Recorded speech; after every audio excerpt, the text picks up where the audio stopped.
गणनाथ भगवान की जय। माऊली ज्ञानेश्वर महाराज की जय। जगद्गुरु श्री तुकाराम महाराज की जय। हरि ओम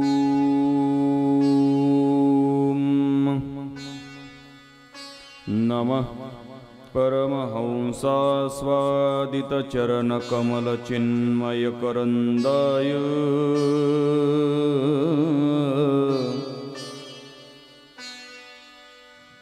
भक्तजनमानस निवासाय श्रीरामचंद्राय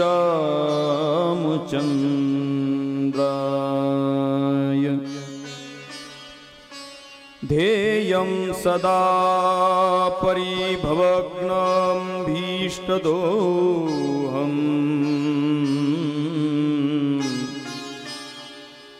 तीर्थस्पदं शिवविरीत्रिनुतं शरण्यम्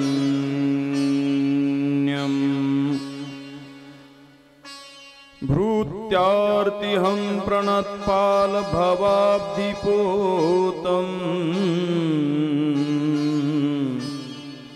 वन्दे महापुरुषते चरणारविन्दम्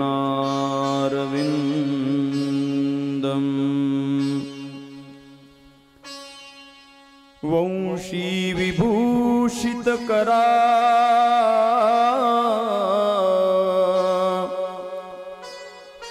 नवनीरदाभा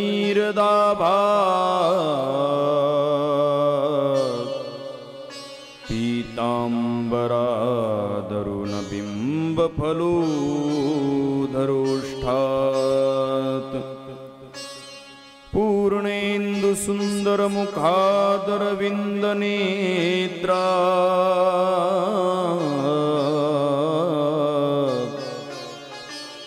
कृष्णात् परम किमपि तत्त्वमहं न जाने। कस्तूरीतिलकं ललाटपटले वक्षस्थले कौस्तुभम्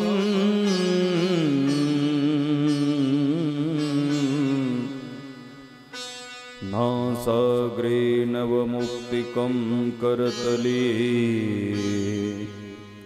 वेणुकरे कंकणम् सर्वांगे हरिश्चन्दनं सुललितम्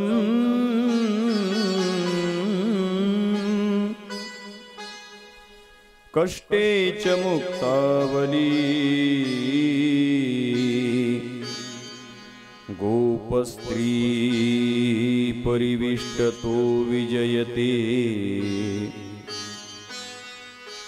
गोपालचूडामणि यं प्रवर्जन्तमनुपेततमपेतकृत्यम् द्वैपायनो विरहकातर आजुहाव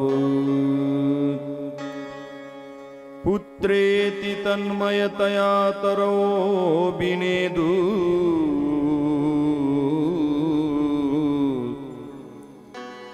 तं सर्वभूतहृदयं मुनिमानतोऽस्मिन्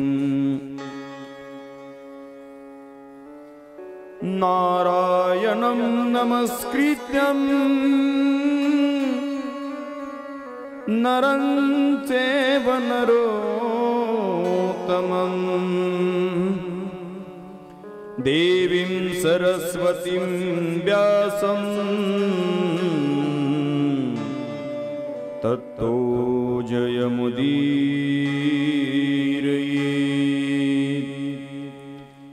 सीतानाथ समारंभा श्रीरामांदरार्य मध्यमा अस्मदाचार्य पर्यन्ता वन्दे श्री गुरुं परम्पराम्। जय जय श्री राधारमण, जय जय नवल किशोर, जय गोपी चितचोर प्रभु, जय जय माखन चोर। श्री राधे मेरी स्वामिनी,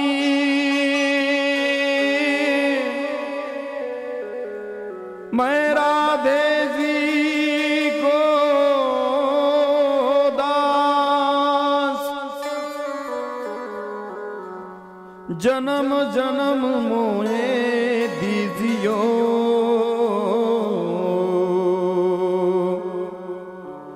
श्री वृंदावन को वास। बोल कृष्ण कन्हैया लाल की जय।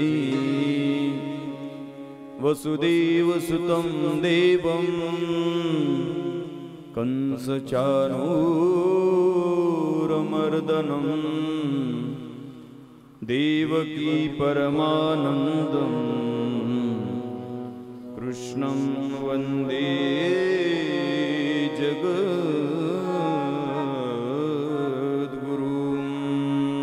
पुंडलीकवरदे हरि विठ्ठल, श्री ज्ञानदेव तुकाराम, पंढरीनाथ भगवान की, माऊली ज्ञानेश्वर महाराज की, जगद्गुरु तुकाराम महाराज की जय। श्री संत मोतीराम महाराज की जय। जय जय श्री राधेश्याम।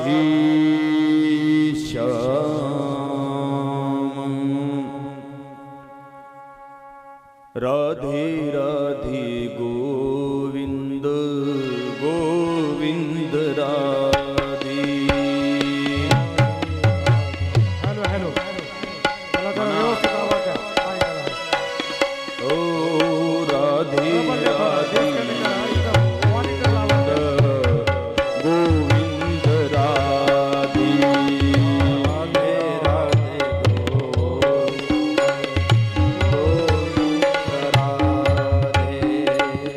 गोविंद राधे, गोपाल राधे।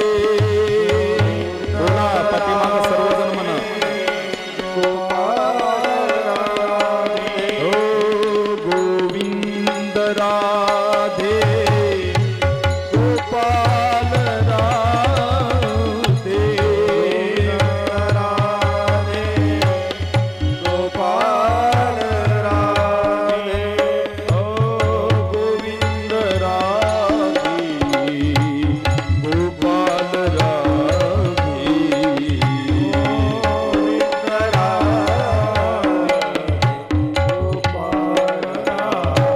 हरि गोविंद राधे,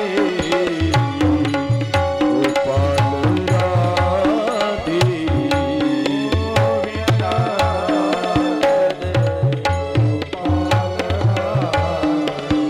राधे राधे गोविंद गोविंद राधे।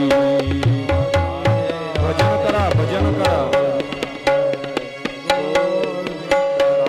ओ श्री राधे राधे गोविंद गोविंद राधे।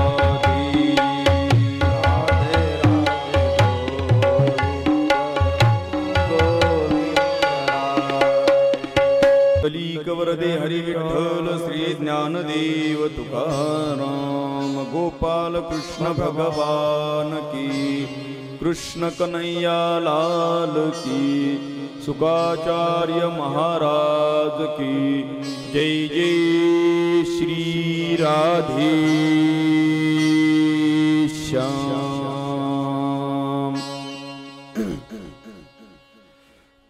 मंगलमय परात्पर अखिलेश्वर अकारण करुणा वरुणालय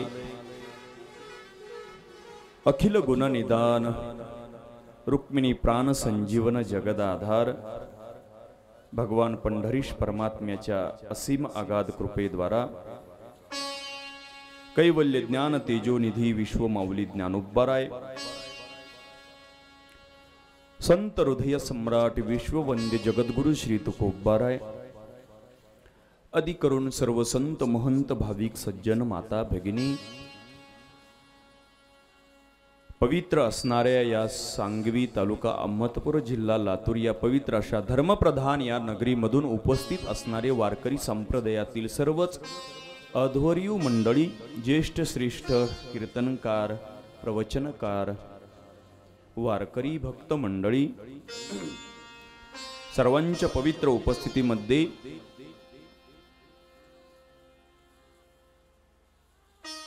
श्री बालकृष्ण प्रभूंच्या प्रतिस्वरूपा श्रीमद भागवत कथेतील आजच्या 6व्या दिवसाची पुष्पसेवा या ठिकाणी आपण संपन्न करत आहोत. परम भाग्य आहे आपलं जे की आपण श्रीमद भागवताची कथा आपण आपल्या या पवित्र अशा धर्मप्रधान नगरीमध्ये आपण श्रवण करत आहात. सर्वात अगोदर ही श्रीमद भागवत कथा कुठे झाली हो?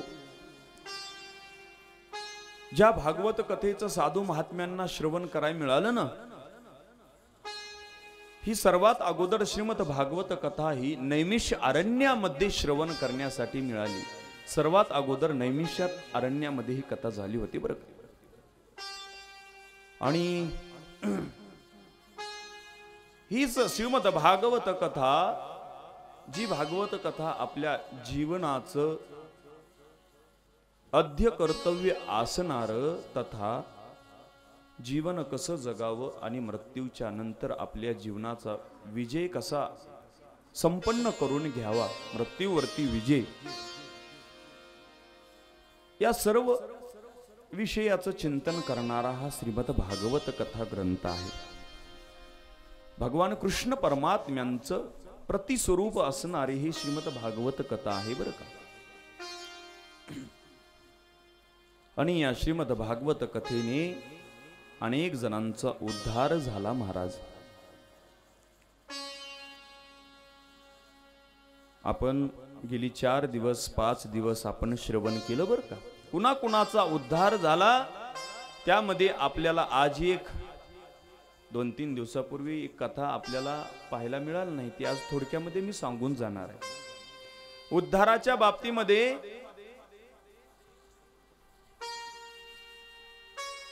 गजेंद्राचा एक उद्धार झाला बरं का महाराज. गजेंद्राची कथा या ठिकाणी श्रीमद भागवतामध्ये आलेली आहे. कोण होता गजेंद्र, काय त्याची कथा आहे आणि त्या गजेंद्राचा उद्धार कसा केला महाराज भगवंतानी, याचं थोडक्यामध्ये वर्णन पाहणार आहोत. कारण ही कथा 2-3 दिवसापूर्वी व्हायला पाहिजे होती, परंतु ती कथा राहिली आपल्याकडून. आज थोडक्यामध्ये चिंतन करून पुढे जातो मी. थोडक्यामध्ये त्याचं विस्तृत थोडं पाहू आपण. काल आपण भगवान परमात्म्याचा विवाह सोहळा संपन्न केला बरं का. भगवान कृष्ण परमात्म्यांच्या लीलेचं वर्णन आपण काल पाहिलं महाराज. भगवान कृष्ण परमात्म्याच्या बाळ लीलेचं आपण वर्णन पाहिलं. भगवान परमात्म्यांनी कशा पद्धतीने बाल खोड्या केल्या, कोणाकोणाला त्रास दिला देवाने, याबद्दल आपण बरंच काही काल आपल्याला पाहण्यामध्ये आलं. आणि त्यानंतर भगवान कृष्ण परमात्म्याचं रुक्मिणी स्वयंवर आपण काल विवाह संपन्न केला. आपण ग्रंथाच्या द्वारा श्रवण करतो, वाचन करतो, ऐकतो कथेच्या माध्यमातून की भगवान परमात्म्याचा विवाह कसा संपन्न झाला. कधी मोबाईलवर पाहतो, कधी टीव्हीवर पाहतो, परंतु काल आपल्याला श्रीमद भागवत कथेमध्ये साक्षात भगवंताचं स्वरूप आपण या श्रीमद भागवताच्या श्रवणाने पाहिलं. आणि त्याच श्रीमद भागवताच्या कथेमध्ये आपण भगवान परमात्म्याचा विवाह सोहळा संपन्न केला, याच्यापेक्षा आपलं काय परमभाग्य असणार आहे महाराज. म्हणून आपण ही गोड असणारी श्रीमद भागवत कथेचं चिंतन पाहत असताना काल भगवान परमात्म्यांनी वेगवेगळ्या पद्धतीने आपलं कार्य केलं आणि कार्य करत असताना भगवान परमात्मे लहानाचे मोठे हळूहळू वाढत गेले. होड्या करू लागले म्हणून यशोदे मातेने काय केलं, देवाला शाळेत पाठवलं बरं. आणि शाळेत पाठवल्याच्या नंतर भगवान परमात्मा शाळेमध्ये गेले. कोणत्या शाळेत गेले हो? बोला की. कथेमध्ये आलं की माणसाला झोप लागत या म्हणते बरं का. कथेमध्ये आलं की माणसाला निद्रा देवता प्रसन्न होते. निद्रा देवता कथेमध्ये आलं की. घरी कूलरला माणसं झोपत नाहीत. कथेमध्ये कथा सुरू झाली महाराज, ऑटोमॅटिक पापण्या आणि डोळे एक होतात. कारण ही कथाच अशी आहे महाराज की कानावरती कथा पडता क्षणी आम्हाला कधी डोळा लागतो त्याची कल्पनाही येत नाही बरं का. म्हणून या श्रीमद भागवत कथेचा प्रसाद म्हणून आमच्या प्रभात सरांनी आज श्रीमद आपल्या जीवनामध्ये काहीतरी नामचिंतन घडावं, काहीतरी अन्नदान घडावं, काहीतरी सेवा घडावी, म्हणून त्यांनी आज त्यांच्या मोठ्या शुद्ध अंतकरणाने हा भगवंताला प्रसाद प्राप्त होत असतो बरं का, देवाला प्रसाद प्राप्त होत असतो. म्हणून शुद्ध अंतकरणाने त्यांनी या ठिकाणी हा भगवान परमात्म्याला तथा या ठिकाणी आहेर केलेला आहे.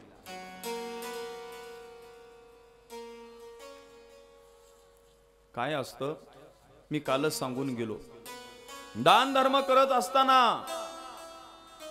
अरे जोपर्यंत हात आहे ना तोपर्यंतच करायचं. जोपर्यंत आपल्या बटव्यामध्ये पैसे आहेत तोपर्यंतच त्याचा आपण चांगल्या मार्गाने कार्य करून घ्यायचं.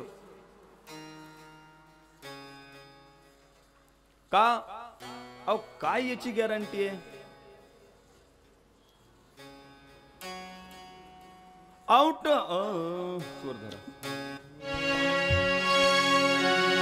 आउट हात का मानवी देह तुझे अल्लाह ने दिया, खाया पिया सुख से सोया, नाहत जमाना किया.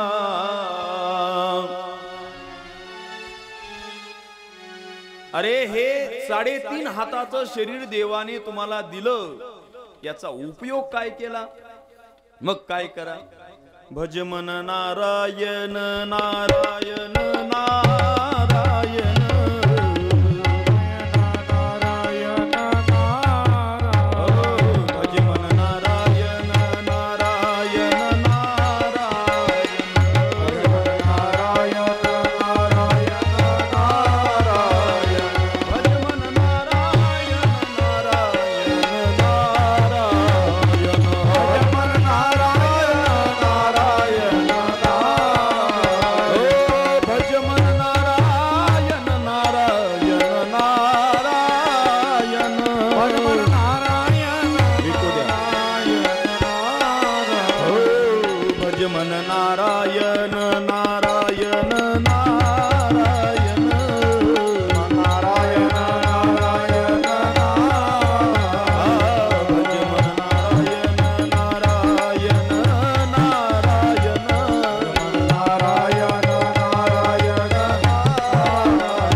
सुकाचार्य महाराज की जय. जय जय श्री राधे श्याम. म्हणून आपल्या जीवनामध्ये हे शरीर 3.5 हाताचं दिलेलं आहे. म्हणून आता तरी जागे व्हा. आता जागा रे भाईनो जागा. जागा. वेळ आलेली आहे म्हणून जागे व्हा. काही सांगता येत नाही महाराज.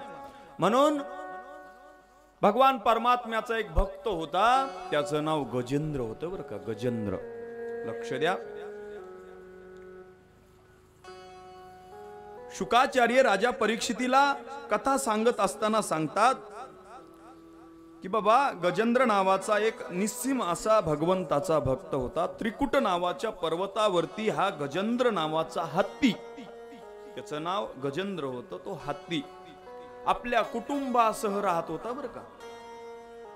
लक्ष द्या माझ्याकडे. आणि गजेंद्राच्या सहवासामध्ये त्याचा सर्व परिवार होता. गजेंद्र उन्हाळ्याचे दिवस होती आणि उन्हाळ्याच्या दिवसामध्ये महाराज त्या हत्तीच्या कळपाला ताण लागली महाराज. आणि त्या हत्तीच्या कळपाला ताण लागल्यामुळे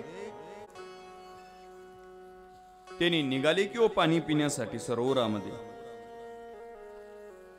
पण काय कुणाचं प्रारब्ध कुठं लिहिलेलं असतं सांगता येत नाही बरं का महाराज. प्रारब्ध तुमचं कुठं काय होईल सांगता येत नाही. एक ध्यानात ठेवा, जो माणूस देवाची सेवा करतो ना त्याच्या जीवनात कसलीच अडचण येत नाही. उदाहरण माझं आता सांगतो तुम्हाला, ऐका. आता अहमदपूरहून मी येत होतो. पेट्रोल पंपावर CNG भेटला नाही म्हणून घाई निघालो मी म्हणलं कथेला वेळ व्हायला म्हणून पेट्रोल पंपाला गर्दी लागली होती आणि तिथली लाईट गेली CNG ला पलीकड. मग मी घाई निघालो, पेट्रोल टाकलं. मी म्हणलं आपल्याला वेळ व्हायला, म्हणलं आपल्यासाठी माणसं बसायलीत ना तर आपण वेळ घालायचा नाही म्हणून निघालो मी. बघा देव कुणाला कधी काय करतो सांगता येत नाही. आणि फास्ट मध्ये आता या रोडला 80-100च्या खाली कोणते वाहन चाललेत का तुमच्या डोळ्यात एकदा दररोज तुम्ही पाहलात? 100च्या स्पीडनं गाडी होती आपली. आणि तुमच्या सप्त्याच्या दिवशीच मी नवी गाडी घेतली आहे. तुमच्या पहिल्या भागवताच्या दिवशीच गाडी आली आपली नवी गाडी. म्हणून आता एकाने दररोज एक हप्ता भरायचा. बघा जमल का? हा काय अडचण आहे? महाराजांची सेवा करा ना. अरे वाया जात नसती. तुमच्यासाठीच ती गाडी घेतली. म्हणलं नाही काय होईल म्हणलं पाडव्याच्या दिवशी महाराज गाडी. काय भाग्य आहे की माझं बी तुमच्या गावामध्ये. तुमच्या सप्ताहाच्या दिवशीच गाडी आली आहे बरं का. 4 तारखेला मला गाडी मिळाली. सुरनर साहेबांना माहिती आहे, आमच्या प्रभात सरांना.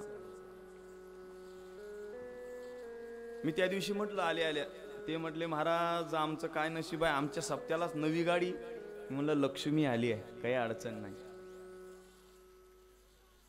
आणि मग हा प्रवास दररोजचा. रात्री कीर्तन तिकडं रेणापूर तालुक्यात, परवा दिवशी कीर्तन धारूरकड, धारूरच्या पलीकड मोहखेड.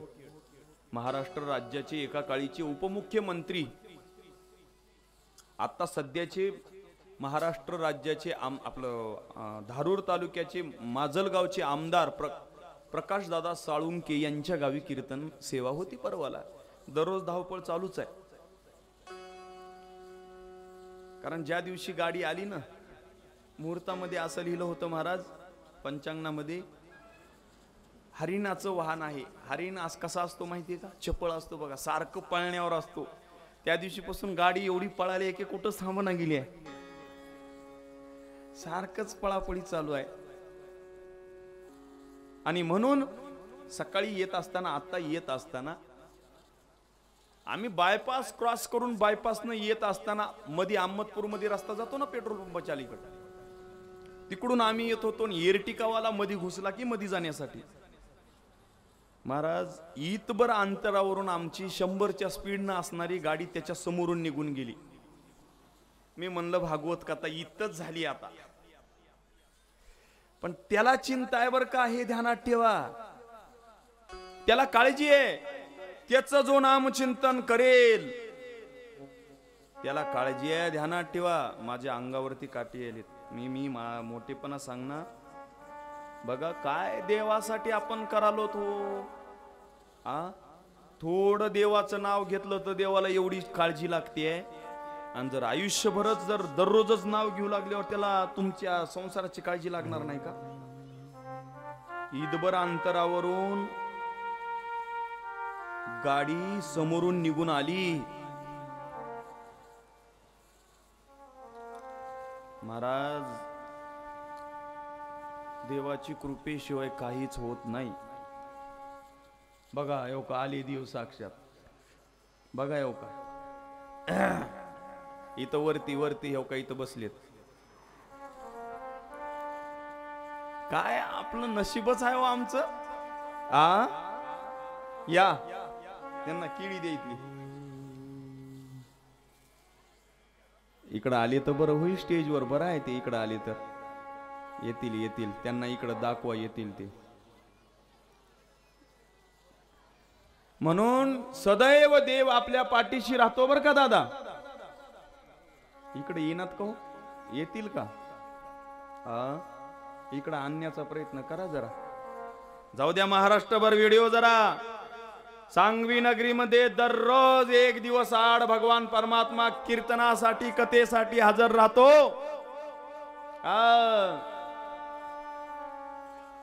तुमचं पुण्य फळाला आलं. टाळी वाजवा. एक सांगतो, दररोज आपल्या नामचिंतनामध्ये बघा आत्ताच मारुतीराय म्हणजे वानर येऊन गेले आपल्या कथेमध्ये. माकड येऊन गेलो. काय आपलं परम भाग्य आहे. देवासाठी तुम्ही प्रयत्न करा. देव 100% तुमच्या माग उभा राहतो बर का. देव मागे पुढे उभा राहतो. मागे पुढे उभा राहे सांभाळीत. आणि मग काय करतो? तुमच्या जीवनात आलेले आघात आहेत ना, आघात निवाराया. अरे देवाचं नाम चिंतन करा. देव 100% तुमच्या पाठीमागे राहतो. एक इतभर अंतरावरून माझी गाडी दुसऱ्या गाडीला ठोकणार होती महाराज. बस कृपा त्या देवाची आहे. आम्ही सरळ निघून आलो. इथवर येजेस्तोर माझ्या काळजामध्ये असं धड धड धड धड करत होत. मी डोळे झाकले. देवा खरच काय असतं महाराज. कधी कोण्या साधकाचा कोणत्या नामचिंतन करणाऱ्याचा देव सांभाळ करेल सांगता येत नाही. म्हणून आम्ही रात्री दररोज कीर्तनाला 2 वाजते 3 वाजते रात्री 2:30 वाजले यायला. परवा दिवशी 4 वाजले यायला घरी. उठायचं सकाळी. हे सगळे धावपळी आहेत. मग अहो थोडा स्पर्श सुद्धा होऊ देत नाही तो देव. कशाला आम्हाला? का? त्याचं नामचिंतन करा. त्याच्या नामाशिवाय जीवनामध्ये पर्याय नाही हो. त्याच्या नामाशिवाय जीवनाला अर्थच नाही. म्हणून देवाची निस्सीम भक्ती करणं गरजेचं आहे बर का. म्हणून अन्नदान, जेवढं दान धर्म करता येईल तेवढं करा. मला तर असं वाटतं महाराज, मच्छिंद्र महाराज, बाबा असं मला वाटतं पुढच्या वर्षीपासून या वर्षीच आता उद्याच्याला माणसांनी यादी द्यायची पंक्तीची. माझी पुढच्या वर्षी पंगत आहे. काही जण म्हणतील महाराज घडणार नाही. 4-4 जण एकत्र या. 4-4 जण एकत्र या, पंगत करा. वाह धन्यवाद. 90% पट्टी जमा झाली. गावकरी मंडळींना धन्यवाद. आदर्श घ्यावा तेवढा कमी आहे. अरे देवालाच द्यायचंय की कुणाला द्यायचंय हे? अरे पटकन तुम्ही जर मरून गेलात तर ह्याला काही खायचे का महागल्याला? ते भांडणं करतेत. बर कमवायचंय कुणासाठी मला हे सांगा बरं. तुम्ही म्हणता लेकर बाळासाठी. आर लेकर बाळ तुमचे सांभाळीत नाहीत. उग गपची बसा. गोड गोड बोलू नका तुम्ही. जोपर्यंत तुम्हाला जव हे सकळ सिद्ध आहे, हात चालावया पाय हातात आहे, तोपर्यंतच काम करतो माणूस. म्हणून लक्षात असू द्या. पुन्हा काय उपयोग आहे हो धडपड करून पळापळ करून इकडं तिकडं सैरा वैरा होऊन. एक म्हातार मरायच्या वेळेला मरायच्या टायमाला टिकलो. त्या पोराचं नाव होतं शिवशंकर. काय होतं नाव? शिवशंकर. आणि म्हातारा मारायला तर आलं, बाजावून खाली घेतलं म्हाताऱ्याला. मग लेकर म्हणायला लागली, बायको म्हणायला लागली, शिवा शिवा शिवा शिवा म्हणा. काय म्हणा? मालकाला म्हणली, शिवा शिवा शिवा म्हणा. म्हातारा बिलय चॅप्टर महाराज. काय असतं तुम्ही म्हणताल शेवटच्या वेळेला मुखाला नाव देवाचं येईल. गॅरंटी नाही बर का. गॅरंटी नाही. मग सतत नाम केलं तर मुखाला शेवटी नाम येतं. आणि शिवा शिवा शिवा मन म्हटल्याच्या नंतर महाराज म्हातारा एवढं चॅप्टर होतं, तिथं खळ झालेली पोत्याची ठप्पी लावलेली होती. आणि त्या शिवा नावाच्या पोराला त्यानं काय म्हणलं, ए पोरा, ते जी पोता आहे का ती उन्हा म्हणला. उन्हा म्हणजे शिवा म्हणला त्यानं. टोचे द्या म्हणला त्याला, पण शिवा म्हणलं नाही त्यानं. शेवटी शिवा म्हणलंच नाही. काय असतं माहितीये का, आपला प्राण जात असताना काही जणाचा प्राण डोळ्यातून जातो, काही जणाचा प्राण मुखातून जातो, काही जणाचा प्राण नाकातून जातो, काही जणाचा प्राण गुदद्वारातून जातो. म्हणून प्राण जावा कुठून, तर आपला प्राण हा नाकातून जावा. कुठून? नाकातून जावा. प्राण जात असताना आपल्या नाकातून प्राण निघून जावा.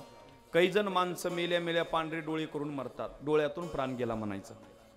काही जण आ करून मरतात, तोंडातून प्राण गेला म्हणायचं. म्हणून प्राण जात असताना आपला प्राण हा नाकातून जावा बर का. मग नाकातून प्राण जावा वाटत असेल तर मग काय करावं लागतं? नाकातून प्राण जायचं असेल तर त्याच्यासाठी भगवंताचं स्मरण करावं लागतं. स्मरण केलं की नाकातून प्राण जातो. शास्त्रकाराने काही शकून सांगितले बर का. काय शकून सांगितले ऐका. कोणते कोणते शकून आहेत? माणसाचा प्राण जर, लक्ष द्या माझ्याकडे, माझ्याकडे लक्ष द्या. 7 दिवसावर जर प्राण आला असेल, माणूस जर 7व्या दिवशी मरणारा असेल तर या नाकाचा शेंडा वाकडा होतो. काय होतो? नाकाचा शेंडा वाकडा झाला की समजायचं 7व्या दिवशी आपलं मरण आहे.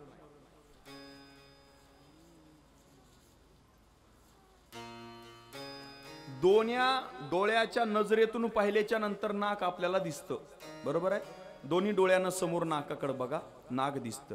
आणि जर नाकानं जर तिरपी अशी दांडी जर मारली महाराज, तर समजायचं 7व्या दिवशी आपला मृत्यू अटळ आहे. काही शकून आहेत बर का.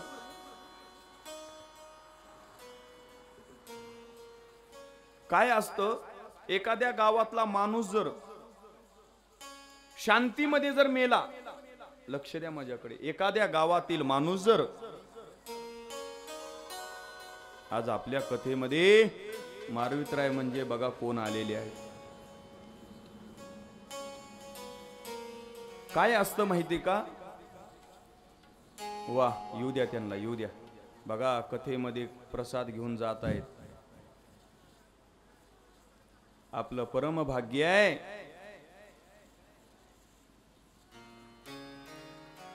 काही शकून सांगितलेले आहेत महाराज. कोणते शकून आहेत? काय शकून आहेत? माणसाच्या जीवनामध्ये जीवन जगत असताना काही कार्य करणं गरजेचं आहे. बघा तुम्ही, माणसाचा हात आणि पाय जर खाजवू लागला हो सतत, तर म्हणायचं आपल्याकडे पैसा येणार आहे बर का. काय येणार आहे? पैसा येणार आहे. ज्याचा पाय हाल खाजवतो का, म्हणायचं आपल्याकडे नक्की पैसे येणार आहेत. काही शकून सांगितलेले आहेत शास्त्रकारांनी. आपली जर डावी भवई फडफड फडफड फडफड करू लागली तर चांगलं काहीतरी कार्य होणार आहे म्हणायचं. शकून आहेत हो, नाहीत कसे. म्हणून ध्यानात ठेवा, जीवन जगत असताना काय कार्य करणं गरजेचं आहे म्हणून गजेंद्र हा निस्सीम भक्त होता भगवंताचा. आणि गजेंद्राने त्रिकुट पर्वतावरती राहणारा हा गजेंद्र सरोवरामध्ये सहपरिवारामध्ये निघाला हो पाणी पिण्यासाठी. सर्व परिवार निघाला. माझ्याकडे लक्ष द्या, तुम्हाला कथा कळणं गरजेचं आहे, इकडे तिकडे बघू नका. आणि गजेंद्र निघाल्याच्या नंतर महाराज गजेंद्र हत्तीसह सर्व परिवारासह, गजेंद्र म्हणजे हत्ती, आणि त्या सर्व परिवारासह आला. आणि गजेंद्राने काय केलं महाराज, मजा आहे त्याची आज. मजा आहे त्याची. त्यांना काय पाहिजे ती मिळाले आज. द्राक्षे मिळाले.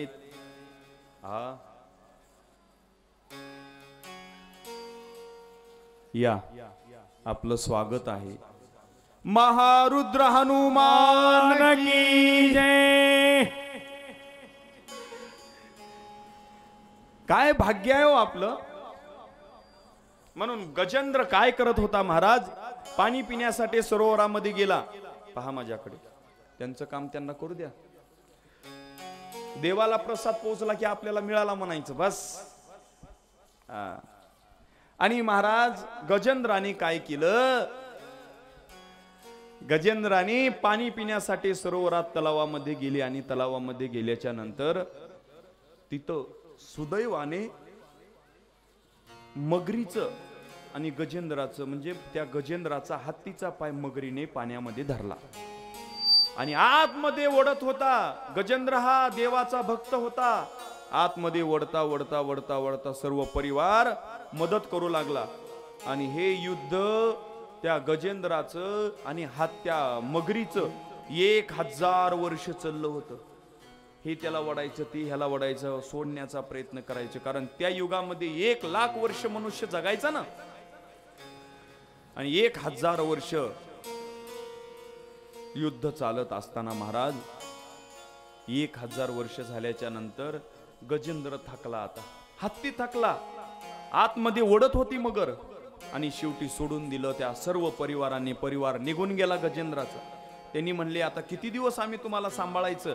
म्हणून निघून गेल्याच्या नंतर महाराज पाहता काय, तो गजेंद्र एकटा पडला. आणि मग त्या मगराला आतमध्ये ओढण्यासाठी पुन्हा आणखी त्याला सहयोग भेटला आणि त्यानं आतमध्ये परत ओढाय सुरू केलं.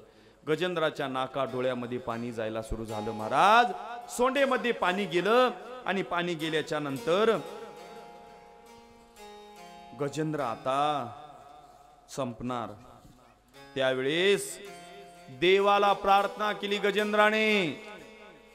देवा, हे माय बापा, अरे पंढरीनाथा, हे भगवंता, मला वाचवा. तुमच्याशिवाय कोणी वाचू शकत नाही.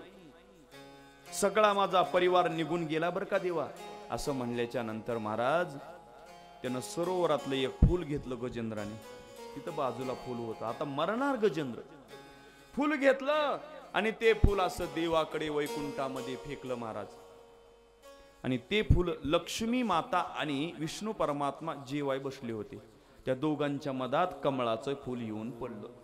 आणि फूल येऊन पडल्याच्या नंतर लक्ष्मी मातेने देवाला विचारलं, देवा, अहो फूल कोणी टाकलं.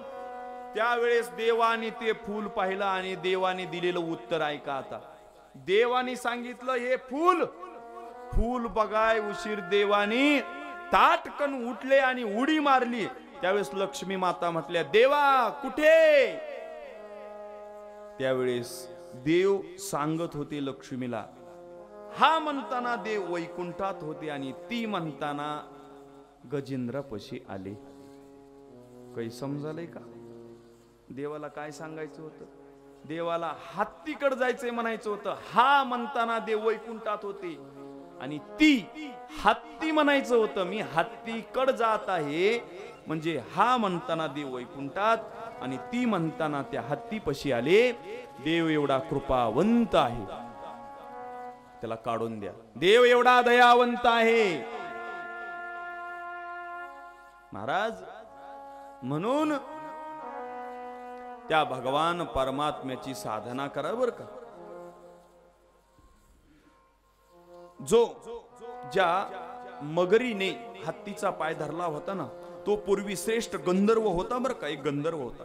त्याला शापामुळे मगराची गती प्राप्त झाली महाराज. आणि भगवान परमात्म्याने काय केलं, त्या मगरीचं मुंडकं उडवून सुदर्शन चक्राने गजेंद्राचा उद्धार केला.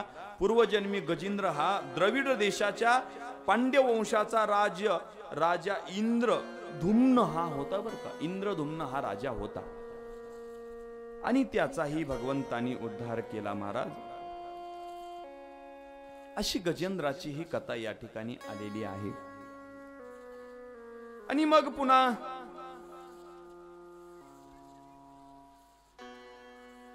समुद्र मंथन झालं. त्या समुद्र मंथनातून 16 प्रकारचे रत्न निघाले आणि ते 16 प्रकारचे रत्न प्रत्येकाच्या कोणते कोणते रत्न, लक्ष्मी कौस्तुभ पारिजात कसुरा धन्वंतरी चंद्रमा गाऊ गा मधुगा सुरेश्वर गजो रंभादि देवंगना अश्वस्तब्ध मुख्यो विशो हरि धनो शंखो मृतम चामुदे रत्ना नीज चतुर्दशो प्रतिदिनो 16 प्रकारचे रत्न निघाले आणि ते रत्न त्या समुद्र मंथनातून प्राप्त झाले बरं का. त्यावेळेस भगवंतांनी कच्छ रूप कूर्म रूप हे अवतार धारण केला होता. आणि अशा पद्धतीने भगवंताचे वेगवेगळे स्वरूप आपल्याला पाहायला मिळतात. आणि त्याच पद्धतीने भगवान कृष्ण परमात्म्याचा विवाह संपन्न झाल्याच्या नंतर भगवान परमात्म्याने काय केलं हो महाराज,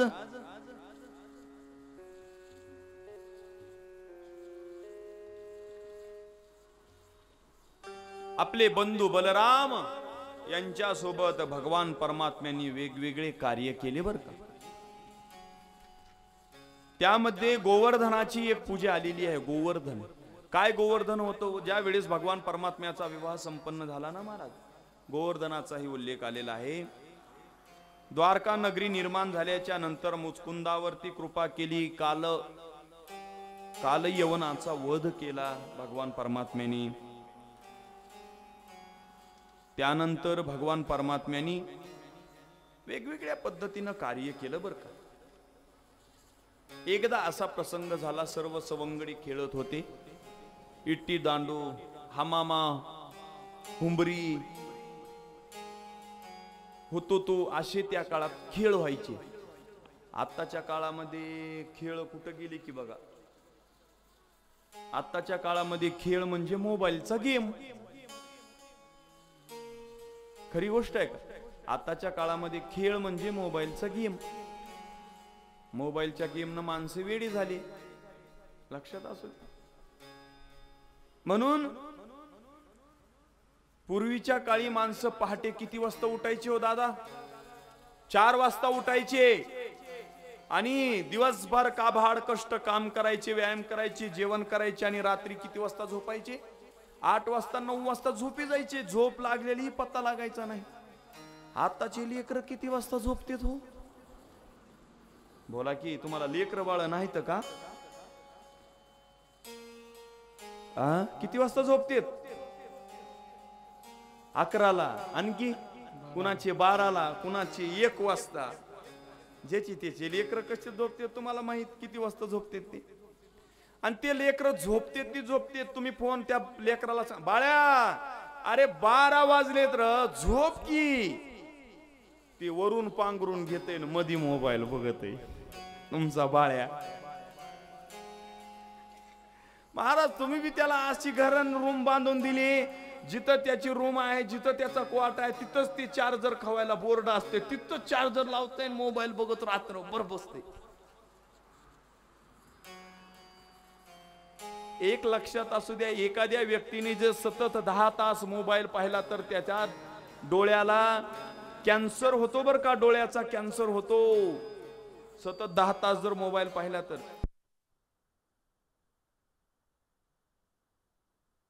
आपल्या करंगळीवरती काय केला हो, गोवर्धन पर्वत उचलला आणि गोवर्धनाची पूजा केली. म्हणून गोवर्धन भगवान की जय, गोपाल कृष्ण भगवान की जय. म्हणून वेगवेगळं भगवंतानी कार्य केलं बरं का. आणि त्याच कार्यामध्ये आता आपण 5 मिनिटात चिंतन करू भगवंताचं. आणि आपल्याला त्या ठिकाणी काही दुसरं चिंतन सतीचा पाहायचंय प्रसंग बरं का. खूप विषय महत्वाचा आहे. नामचिंतन 2 मिनिट सर्वांनी आनंद घ्यायचा आहे. ज्यांना कुणाला वाटत असेल आनंद घ्यावा, आनंद घेऊ शकता. झालं आज आणि उद्या. उद्याच्याला कथा संपली की झालं. मग पुन्हा तुम्ही घरी कितीही आनंद मिळणार नाही. म्हणून आता आनंद घ्यायचा आपण. श्री कृष्ण गोविंद हरी मुरारी नाथ नारायण वासुदेव. श्री कृष्ण गोविंद हरी मुरारी नाथ नारायण वासुदेव. श्री कृष्ण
पुंडलिक वरदे हरी विठ्ठल श्री ज्ञानदेव तुकाराम गोपाल कृष्ण भगवान की जय.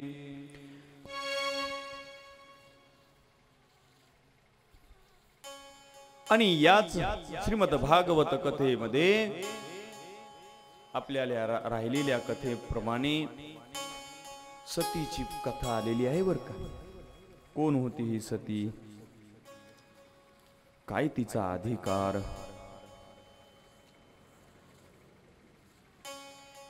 दक्ष प्रजापतीची मुलगी बर का सती. आणि त्या दक्ष प्रजापतीला सर्वात प्रिय असणारी मुलगी म्हणजे सती होती बर का. अतिप्रिय असणारी सती. महाराज दक्ष प्रजापतीला सती एवढी आपली मुलगी अतिप्रिय होती महाराज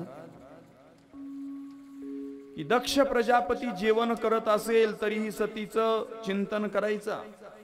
दक्ष प्रजापती पाणी पित असेल तरी सतीचं चिंतन करायचा. सारखं त्याच्या मुखाला सती सती सती सती सती हे नामचिंतन यायचं बर का.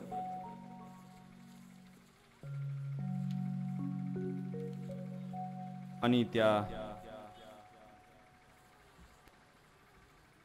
सती अतिप्रिय असल्यामुळे महाराज काय असतं,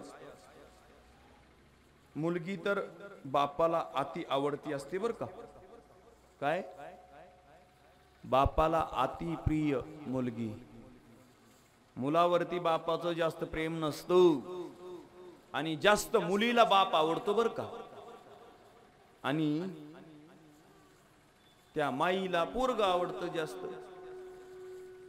माईची श्रद्धा पोरावरती जास्त असते बर, आणि मुलीची श्रद्धा बापावरती जास्त असते. बघा तुम्ही जगामधले भरपूर उदाहरण सांगायची झालीत. बाप येऊ द्या शेतातून महाराज काम करून, अहो ती लेकरू ती मुलगी पळत पळत पळत बापाला पहिल्या सुरू पाणी देते प्यायला.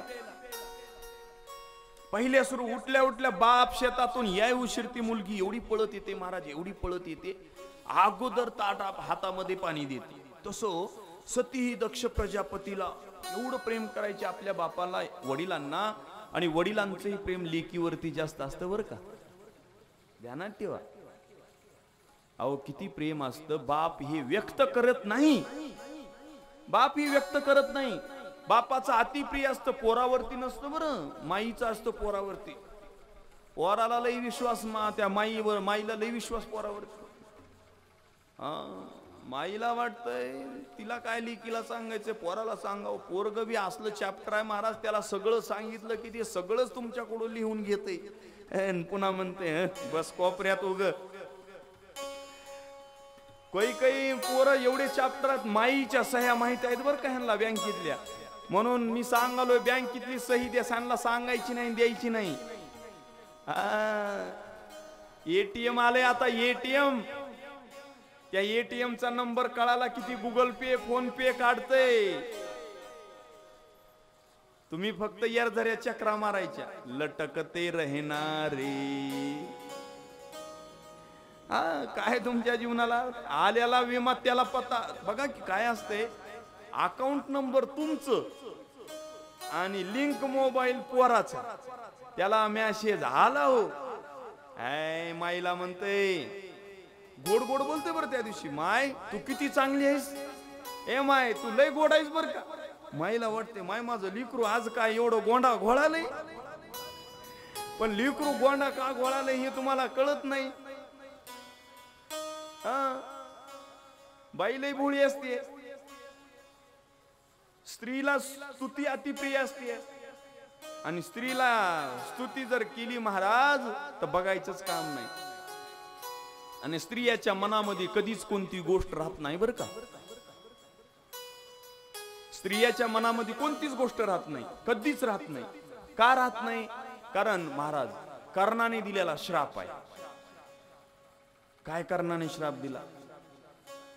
कुंती मातेला श्राप दिला. कुंतीचा मुलगा कर्ण होता, लग्नाच्या अगोदर जन्माला आलेला. मी कथा सांगितली की तुम्हाला, लग्नाच्या अगोदर जन्माला आलेला कर्ण होता. आणि कर्णानं श्राप काय दिला? कर्णाला कळालं कुंती ही माझी माय आहे. ज्या राजसिंहाण्याच्या घराण्यामध्ये, ज्या राजवाड्यामध्ये माझी माय या राजघराण्याची मालकीन आहे, आणि मला हिनं सूतपुत्र म्हणून एखाद्या सूतपुत्राच्या घरी मला पाठवलं. तो राग कर्णाला होता. कर्णाला माहित होतं ही माझी माय आहे, पण मी जर व्यक्त केलं जगासमोर की मी मुलगा कुंतीचा आहे, तर माझ्या माईला घराच्या बाहेर काढतील ना, लोक नाव ठेवतील. म्हणून कर्णाने सुद्धा सांगितलं नाही महाराज. आणि त्यावेळेस कर्ण शेवटच्या क्षणाला या भूमीवरती पडला. अर्जुनाच्या हाताने युद्ध चालू होतं, भावाच्याच हाताने भावाचा मृत्यू झाला. कर्ण हा ज्येष्ठ होता, 5 पांडवाचा भाऊ होता मोठा. आणि महाराज कर्णाला बाण लागला आणि कर्ण भूमीवरती पडला. त्यावेळेस कुंती माता पळत आली. शेवटी मायेच क्यो, अहो माईचं हृदय लय गहिवरत बर का. शेवटी माय आणि माय पळत आली आणि कर्णाला घेतलं मांडीवरती. महाराज कर्णानं माईकडे बघितलं. ओ कर्णाचा प्राण जात होता, कर्ण गहिवरत होता. कर्णाचा आता प्राण जाणार. माईच्या मुखाकडे पाहिलं, माय रडत होती, ढसा ढसा ढसा रडायची. अरे ज्या मुलाला जन्म 5 पांडवाला घातला, त्या 5 भावाच्या म्हणजे स्वतःच्याच बारक्या भावाने मोठ्या भावाला मारण्याची वेळ आली. कर्ण अर्जुनाच्या हाताने मारलं ना कर्णाला. रडत होती कुंती माता, रडू लागली, डोळ्यातून पाणी येत होत, कैवया करत होते. माझ्या पोटच्या गोळ्यांनी मारलं हो. डोळे भरून आले, पाणी गळत होतं डोळ्या वाट. कर्ण रडू लागला, कर्ण पाहत होता, कुंती माता रडत होती. अर्जुन पळत आला, युधिष्ठिर पळत आला, नकुल पळत आला, सहदेव पळत आला. आणि ज्यावेळेस अर्जुनाने शेवटचा बाण धरून मारणार, त्यावेळेस युधिष्ठिराला कळालं की हा आपला मोठा भाऊ आहे. पण बाण निघून गेला महाराज. कर्णाच्या छातीवरती नवे कानावरती पडला आणि कर्ण हे जाग्यावरती पडला महाराज. बाण तर निघून गेला, कर्ण तर पडला. मग कळालं, अरे रे रे रे रे, युधिष्ठिरानं आवाज दिला, अरे तुझा भाऊ आहे हा मोठा, कसा तू घात केलास त्याचा. सर्व पळत आलेत महाराज, पळत आले. हो भाऊ पल्ल्याला बघितला. अरे माझ्याकडून काय हत्या झाली. अर्जुन म्हणत होता, देवा तू मला का सांगितलं नाहीस, तुला तर सगळ्या गोष्टी कळतात ना. अरे तुला सगळं कळत असताना तू माझ्या भावाचा प्राण माझ्याच हाताने, किती मोठी हत्या माझ्या हातून झाली. कुठं पाप फेडू मी हे, माझ्या भावाचाच मी वध केला. कुंती रडत होती महाराज. कर्ण पडला होता आणि कर्ण पडल्याच्या नंतर कुंती माता म्हटली, लेकराला म्हणली, माझं चुकलं बरं बाळा, हे माझ्या वागा, हे माझ्या लेकरा, अरे माझ्या डोळ्याच्या देखता तुला आज बारक्या भावाच्या हाताने मृत्यू प्राप्त होत आहे. काय माझं दुर्दैव असल, काय माझं दुर्दैव असल. एका कुशीतून 2 लेकर जन्माला आले आणि बारक्या लेकरानेच मोठ्या लेकराचा घात केला. कसं करायचं मी जीवन जगण्यात अर्थ नाही, माझं जीवन हे निरर्थक आहे. हो माझ्या जीवनाला काही अर्थ राहिला नाही आता. कुंती माता रडू लागली महाराज. सर्वजण पळत आले. अर्जुन कडीला उभा होता. अर्जुन म्हणला, मी काय पाप केला असेल, माझ्या भावाला मी बाण मारला. काय पाप केलं असेल? अरे हाताने माझ्या भावाचा वध केला. ज्या भावासोबत लहानाचं मोठं होतं ना, त्या भावाला चापट मारू द्या. अरे बारक्या भावाने जर अवधानाने चुकून बायकोचं ऐकून जर चापट मारली तर मोठा भाऊ काही बोलत नाही, तसाच मान खाली घालतो आणि निघून जातो बर का. बारक्या भावावरती मोठा भाऊ कधीच हात उचलीत नाही. त्याला वाटतं माझा बारका भाऊ थोडा रागीट आहे, थोडा त्याला कळत नाही. जरी त्यानं चापट मारली असली ना तरी शेवटी ती माझा बारका भाऊ आहे. मी जर त्याला चापट मारली तर माझ्या जीवनाला काय अर्थ राहिला? अर्जुन पाहत होता. अर्जुन म्हणत होता कर्णाला, अरे मी काय चूक केली असेल? माझ्या भावाला मला मारण्यात आलं. त्यावेळेस कर्ण म्हणत होता, अरे अर्जुना तुझं काही चुकलं नाही, काही चुकलं नाही. खरंच मला अभिमान आहे की माझा मोठा भाऊ धनुर्विद्येमध्ये सर्वश्रेष्ठ आहे. मला अभिमान आहे. महाराज किती अभिमान असला तर घरातला माणूस जर ज्येष्ठ माणूस निघून जाऊ लागला तर माणसाला करमत नाही हो, करमत नाही. सर्व रडू लागले, दया रडू लागले. त्यावेळेस महाराज कर्ण पाहत होता. रडू नका, रडू नका. माझं आयुष्यच एवढं आहे. माझ्या आयुष्याला जे काही केलं ते मी चांगलं केलं.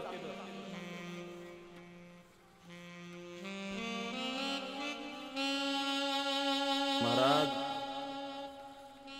कोणती माता दया रडू लागली. कोणती माता पाहू लागली, करू काय, करू काय, करू काय, आता कसं होईल, आता काय करणार? अरे माझं पोटाचं बाळ लिकरू चाललंय. अहो सूर्यदेव प्रगट झाले, सूर्य अस्ताला जाणार. सूर्याने आपली काळी माप असली. सूर्याला वाटलं माझ्या तेजाने निर्माण झालेला माझा सुपुत्र, अरे माझा प्राण जात आहे, माझा प्राण नष्ट होत आहे. आता ज्या कर्णाच्या बाणाने, कर्णाच्या तेजाने सृष्टीवरती सूर्य तेज प्रकाशत होता ना, कुंती माता पाहू लागली, रडू लागली, माझं लिकरू जाते, आता माझं लिकरू जाते. म्हणून त्यावेळेस आता शेवटच्या क्षणाला महाराज मुखामध्ये पाणी दिलं जातं. जाणाऱ्या माणसाच्या पाणी कोणीतरी पाजणारा असतो. कर्णानं सांगितलं मला पाणी कोणी पाजू नका, नको मला पाजू माते पाणी, नको पाजू. त्यावेळेस अर्जुनाला उपदेश केला, अर्जुना मला पाणी पिण्याची इच्छा आहे रे, मला पाणी प्यायचंय. मग त्यावेळेस पाणी प्यायचं नव्हतं, काय करायचं होतं कर्णाला. त्यावेळेस कर्णाने अर्जुनाला सांगितलं मला पाणी, मला आचमन करायचंय. काय आचमन करायचंय? माझ्या आईला ऋणातून मुक्त करायचंय. कोणत्या ऋणातून मुक्त करायचंय? त्यावेळेस महाराज कर्णाने स्वतःचा बाण हाताने घेतला आणि तो बाण लावला आणि त्या अवस्थेत, मूर्छित अवस्थेत सुद्धा मान मारून पृथ्वीला बाण मारून आतमधून पाणी काढलं आणि हातामध्ये पाणी घेतलं आणि हातामध्ये पाणी घेऊन कर्णाने त्या मातेला श्राप दिला.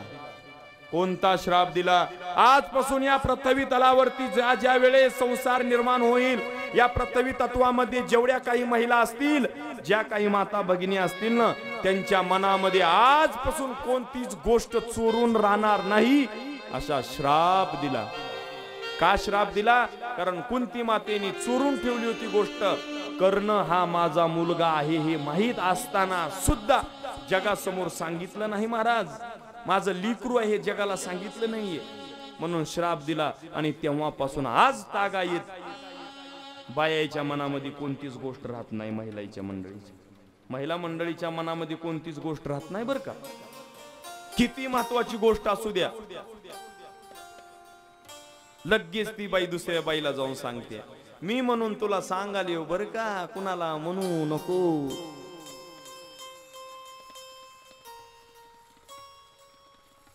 मी म्हणून तुला सांग, कुणाला म्हणशील बघ. काय माणसाचं बायाचं अंतकरण हे पातळ असतं. म्हणून त्यावेळेस सती मातेचं प्रेम होतं बापावरती, लेकीचं प्रेम होतं. बाप सतत त्या लेकीची आठवण करायचा. आठवण करता करता करता करता महाराज, अहो तो जगाचा पोशिंदा बाप आपल्या परिवाराचा सांभाळ करतो. अहो, सांभाळ करत असताना बाप कष्ट करतो, आरतीवरचे पैसे आणतो, मुलीचा विवाह करतो, आपल्या मुलीला कसल्याही पद्धतीची अडचण निर्माण होऊ देत नाही. फीस असली तर दुसऱ्या दिवशी कुठूनही पैसे काढतो. बाप मुलीसाठी प्रयत्न करतो बर का.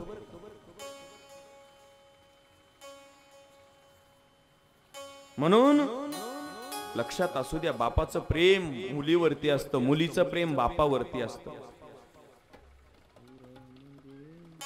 म्हणून लक्षात असू द्या, हे प्रेम वेगळं आहे. पुरामध्ये माया त्याच्या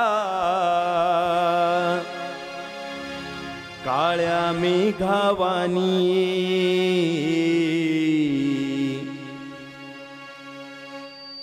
दाखविना कधी कोणा डोळ्यातल पाणी. झुझू झुझू संसाराचा गाडा हाकला, ओठामध्ये हसू जरी कनावा कला.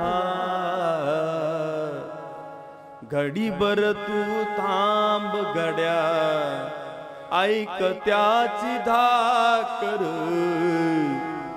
लई अवघड आहे गड्या उमगाया बापर, उमगाया बापर. लई अवघड आहे गड्या उमगाया बापर, उमगाया बापर.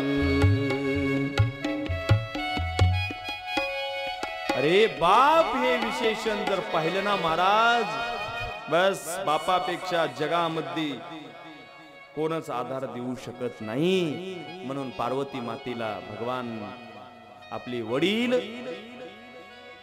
सती मातेचा सांभाळ करायचे. आणि पाहता पाहता हळूहळू हळूहळू सती माता मोठ्या होत गेल्या. आणि सती माता मोठ्या होत गेल्याच्या नंतर अहो, सती मातेचा अधिकार खूप मोठा होता बरं का. शिट्टी वाजली, शिट्टी. अहो माईकवाले, अहो सती मातेचा अधिकार एवढा होता महाराज की सती माता जर लहानपणापासूनच महादेवाची उपासना करायची. लहान अवस्थेत असतानाच महादेवाची उपासना करत होत्या. म्हणून बापाचं प्रेम होतं सती मातेवरती. आणि प्रेम असताना हळूहळू लहानाचे मोठे होत गेले. आणि पाहता पाहता त्यांना महादेवाची प्रेम साधना करण्याची, त्या ठिकाणी जोपासना करण्याची ओढ लागली बर का. आणि ओढ लागल्याच्या नंतर महाराज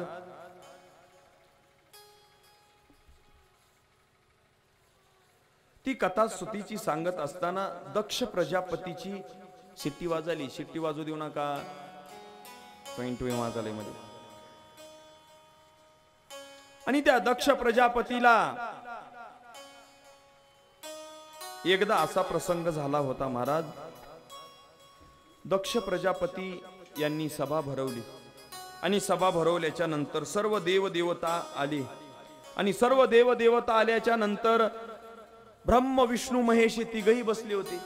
आणि तिघही बसल्याच्या नंतर त्या ठिकाणी सर्व देवदेवता उभा टाकले.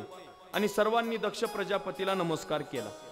आणि दक्ष प्रजापतीला नमस्कार केल्याच्या नंतर भगवान शंकर उभाच टाकले नाहीत. देव उभा टाकले नाहीत आणि भगवान शंकर उभा टाकले नाहीत. म्हणून त्या दक्ष प्रजापतीला राग आला महाराज. आणि दक्ष प्रजापतीने डोक्यामध्ये राग ठेवला. माणसं कधी कुणाचा राग डोक्यात ठेवतील सांगता येत नाही बरं का.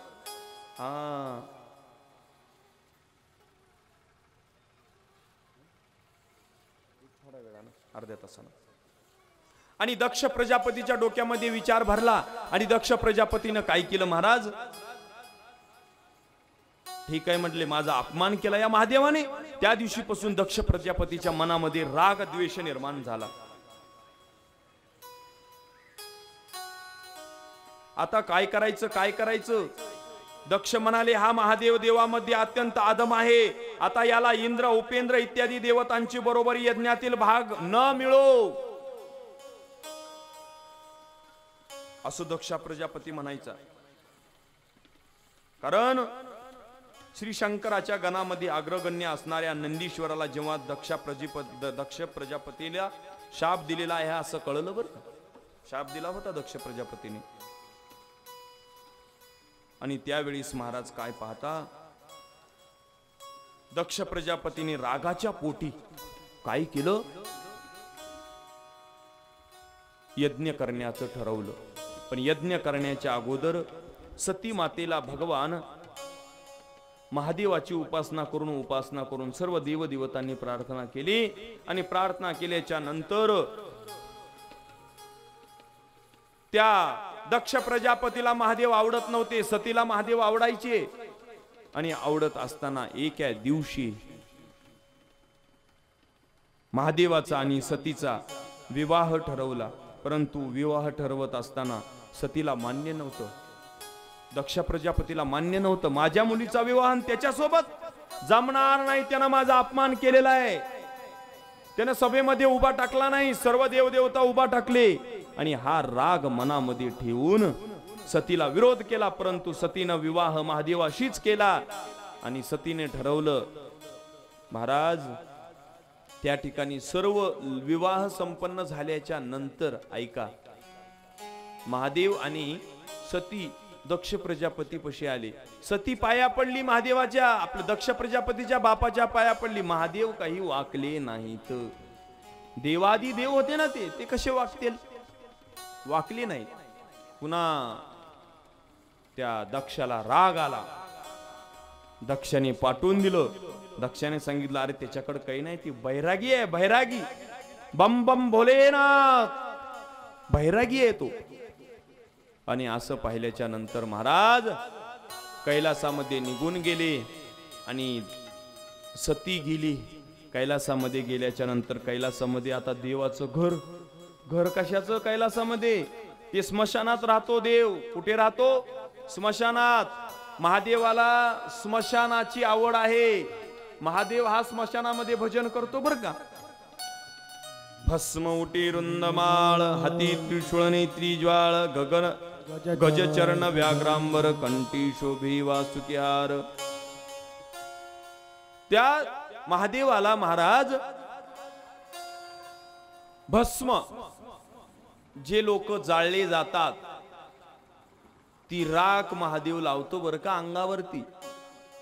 म्हणून कुंभमेळ्यामध्ये जेवढे काही साधक होते का, तेवढे अंगाला राख लावलेले होते. ते महादेवाला अति प्रिय आहे भस्म, विभूती. भस्म आवडतं महादेवाला. महादेवाला बिल्वदळ आवडतं बर का, बिल्वदळ, बेलपत्राचं पान. महादेवाला पाण्याची धार जर सतत लावली तर त्यांच्या जीवनाचा उद्धार होतो.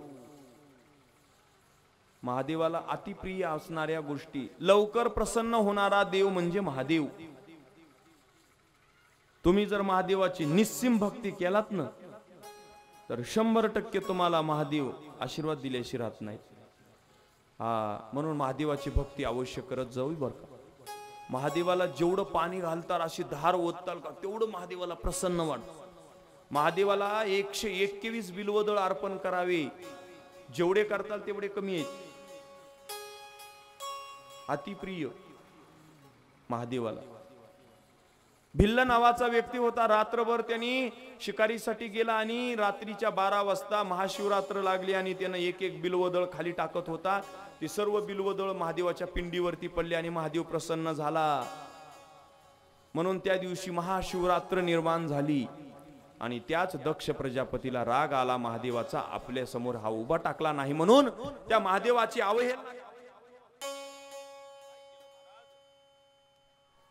अवहेलना करायची म्हणून दक्ष प्रजापतीने यज्ञ ठेवला. आणि इकडं कैलासामध्ये तर सती राहत होती. त्या कैलासामध्ये घर नाही, काही नाही, काही नाही, काहीच नव्हतं. आणि एकदा यज्ञ ठरवला. आणि यज्ञ ठरवल्याच्या नंतर लक्ष द्या माझ्याकडे. यज्ञ ठरवला महाराज. यज्ञाचं आमंत्रण सर्व विश्वामध्ये दिलं. आणि विश्वामध्ये यज्ञाचं आमंत्रण दिल्याच्या नंतर त्या दक्ष प्रजापतीने यज्ञ ठेवला, पण आमंत्रण महादेवाला दिलं नाही बरं का. सतीला आमंत्रण दिलं नाही, लिकीला आमंत्रण दिलं नाही महाराज, दिलं नाही. मग सगळी लोक निघाली की हो, सगळी बेग गर्जना झाली. अहो दक्ष प्रजापतीचा यज्ञ महायज्ञ आहे, त्या महायज्ञासाठी चला. अहो बापाच्या घरी जर कार्यक्रम असला तर लिकीला आनंद वाटतो. कैलासामधून सगळेजण जाऊ लागले, देव देवता गण सगळे निघाले. सतीला कळालं माझ्या बापाच्या घरी यज्ञ आहे, माझ्या बापाच्या घरी यज्ञ आहे. म्हणून महादेवाकडे गेली आणि तिनं म्हणली महादेवाला, मालक स्वामी चला. महादेवानं दिलेलं उत्तर ऐका. महादेवानं सांगितलं बिना आमंत्रणाचं कुणाच्या घरी जायचं नाही. एक लक्षात घ्या, एखाद्याच्या घरी जर पंगत असेल, एखाद्याचा जर वैयक्तिक कार्यक्रम असेल, तर त्या वैयक्तिक कार्यक्रमाला आमंत्रण असलं तरच जायचं बरं का. बिना आमंत्रणाचं जर गेला तर अपमान झाल्याशिवाय राहत नाही. बघा तुम्ही एखाद्याच्या जर कार्यक्रमाला तुम्ही अचानक गेल्या ती म्हणते वा वा वा वा भाऊसाहेब काय बरं झालं हो तुम्ही, मी तुम्हाला सांगणार होतो पण माझ्या आठवणीतच नाही राहिलं बरं का, बरं झालं बरं का तुम्ही आला होती. आता याच्यापेक्षा आणखी काय पाहिजे तुम्हाला. काही ठिकाणी न सांगता जावं, काही ठिकाणी बोलवलं तरी जाऊ नये, आणि काही ठिकाणी आमंत्रण असलं तरच जावं. आमंत्रण असलं तरच जावं. कुठं एखाद्याचा वैयक्तिक कार्यक्रम आहे, वास्तुशांती असेल, काही कार्यक्रम असेल, त्या ठिकाणी बोलवलं तरच जावं. वैयक्तिक कार्यक्रमात बिना बोलवण्यात गेल्याच्या नंतर अपमान होतो. काही कार्यक्रमामध्ये न बोलवता जावं. जिथं अखंड हरिनाम सप्ताह आहे, जिथं नामचिंतनाची साधना आहे, एखाद्या लहान गोरगरिबाच्या मुलीचा विवाह आहे ना, तिथं न बोलवता जायचं. आमंत्रणाची वाट पाहायची नाही. मला बोलविलंच नाही, मला सांगितलंच नाही, वाट बघायची नाही, वाट बघायची नाही. अशा ठिकाणी जायचं गपचिप. तिथं आमंत्रणाची आवश्यकता नसते. आणि काही ठिकाणी बोलवलं तरी जायचं नाही. मग कुठं जायचं नाही? जिथं मांसाहार होत असेल तिथं बोलवलं तरी जायचं नाही. जिथं मद्यप्राशन होत असेल तिथं बोलवलं तरी जायचं. बोला की इथले गावातले सगळेच माळकरी आहेत का म्हणालोय मी. हो बोला, सगळ्याच्याच गळ्यात माळा दिसाल्यात काही की. काल सूचना दिली होती माळा घालणार आहेत म्हणून लोक तिकडं तिकडं घराच्या बाजूने पळालीत म्हण. लयच माणसं चॅप्टर आहेत इथली. महाराज माळ घालतात काही की म्हणून बाजू. असं नका करू दादा, असं नका करू. कथेमध्ये या. कथा ही आपल्यासाठी आहे, जीवनाचा उद्धार होण्यासाठी आहे. म्हणून वाट पाहत होती ओ सतीमाता. सतीमातेला वाटत होतं आता माझा बाप सांगल मग सांगल, पण काय असतं बिना आमंत्रणाचं जायचं नसतं. म्हणून महादेवानं सांगितलं हे हो आपल्याला काही आमंत्रण दिलेलं नाही. तुझ्या सगळ्या बहिणीला आमंत्रण आहे, सर्व माझ्या शाडूंना आमंत्रण आहे, पण मला काही आमंत्रण आलं नाही, मी काही येणार नाही. पण काय असतं महाराज, स्त्री हट्ट, बाल हट्ट आणि योगी हट्ट. स्त्री हट्ट आतापर्यंत कधीच पूर्ण झाला नाही. एकदा बाई जर खळ धरून जर बसली नवऱ्याच्या माग, त्याला ती द्यावंच लागते. माय शेजारची 11,000ची साडी आणली आहे, मला 7 तरीची घ्या की 7,000ची तर साडी. खळ धरून बसू द्या की बाई ना. 7ची ना 5ची का होईना घ्यावीच लागते. म्हणून स्त्री हट्ट कधीच पूर्ण झाला नाही. बाल चाललेत माझ्या बापाच्या यज्ञाला, माझ्या बापाच्या यज्ञाला चाललेत. म्हणून सतीनं काय केलं महाराज, हे जाऊ नको. महादेवाला कळत होतं हे तू जर न विचारता गेलीस किंवा तू जर बिना आमंत्रणाचं गेलीस तर काही झालं तर मी कसं करू. महाराज सतीनं ऐकल नाही, पतीचं ऐकेल नाही आणि सती निघाली. हो माझ्या बापाच्या घरी यज्ञ आहे. सती निघाली महाराज. पण देवाला महादेवाला कळालं. महादेवानं काय केलं, महादेवाने काय केलं, त्यावेळेस महादेवाने नंदीला सांगितलं, जा बाबा म्हणले, तू तर सोबत जा. आणि तू तरी सोबत जा म्हटल्याच्या नंतर सर्व गण देवता निघाली की हो. महादेवाने डोळे मिटवले, महाराज काहीतरी होणार आहे, काहीतरी अघटित घटना होणार आहे, काहीतरी होतं, काहीतरी बोलल माझ्या पत्नीला, माझ्या सतीला बोलेल म्हणून नंदीला पाठवलं महाराज. नंदी सगळेजण आले, द्वारामध्ये उभा टाकले. त्या प्रजापतीने सांगितलं होतं, जर सती आली, महादेव आला, कैलासातून कोणी आलं तर त्याला मधी प्रवेश देऊ नका. अहो द्वारपाळांनी अडवलं महाराज, मधी जाऊ देत नव्हते.